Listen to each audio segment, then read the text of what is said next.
साल 1975 हिमाचल प्रदेश के स्पीति वैली में आईटीबीपी के जवानों को एक ऐसी चीज मिली जिसने विज्ञान के होश उड़ा दिए। एक संदूक के अंदर बैठा एक बौद्ध भिक्षु जिसका शरीर 500 साल बाद भी गला नहीं था। हैरानी की बात यह थी कि ना तो यहाँ कोई केमिकल था, ना ही कोई मम्मी बनाने वाली पट्टियां। दावे तो यहाँ तक किए जाते हैं कि जब उसे पाया गया तो उस भिक्षु के बाल और नाखून आज भी बढ़ रहे थे। लेकिन एक इंसान खुद को जीते जी पत्थर जैसा अमर कैसे बना सकता है?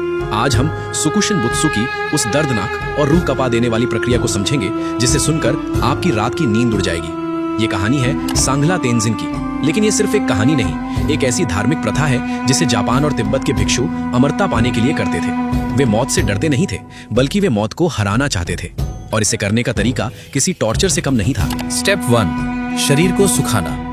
ये प्रक्रिया शुरू होती थी मरने से कई साल पहले। सबसे पहले भिक्षु खाना पीना छोड़ देते थे। वे सिर्फ जंगलों में मिलने वाले नट्स, बीज और जड़ें खाते थे। मकसद, शरीर की सारी चर्बी यानी फैट को खत्म करना, क्योंकि बैक्टीरिया को पनपने के लिए शरीर में मांस और चर्बी चाहिए होती है। जब शरीर पूरी तरह कंकाल जैसा हो जाता, तब शुरू होता था दूसरा सबसे खतरनाक स्टेप। स्टेप 2, जहरीली चाय। भिक्षु एक खास तरह के पेड़ यानी उरुशी ट्री के रस से बनी चाय पीना शुरू करते थे। ये रस असल में एक प्राकृतिक वार्निश या जहर था, जिसका इस्तेमाल बर्तनों पर पॉलिश करने के लिए किया जाता था। इसे पीने से भिक्षु को लगातार उल्टियां और दस्त होते थे, जिससे शरीर का सारा पानी यानी मॉइस्चर निकल जाता था। साथ ही ये जहर उनके अंगों को अंदर से इतना कड़वा बना देता था कि मरने के बाद कीड़े भी उनके शरीर को हाथ न लगा सके।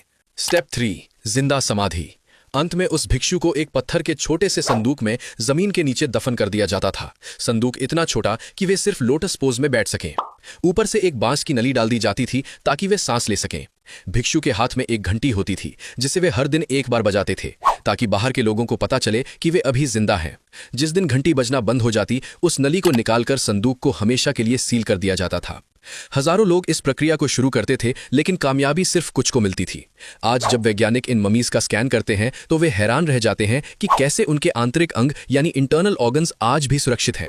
क्या ये सिर्फ विज्ञान था या उस भिक्षु की इच्छा शक्ति जिसने मौत के बाद भी शरीर के गलने की प्रक्रिया को रोक दिया? आज भी सांगला तेंजिन की ममी हिमाचल के ग्यू गांव में रखी हुई है, जो विज्ञान को चुनौती दे रही है। अगर आपको भी प्राचीन रहस्यों की इस दुनिया में दिलचस्पी है तो हमारे साथ जुड़ें, सब्सक्राइब करें और बताएं, क्या आप ऐसी अमरता चाहेंगे?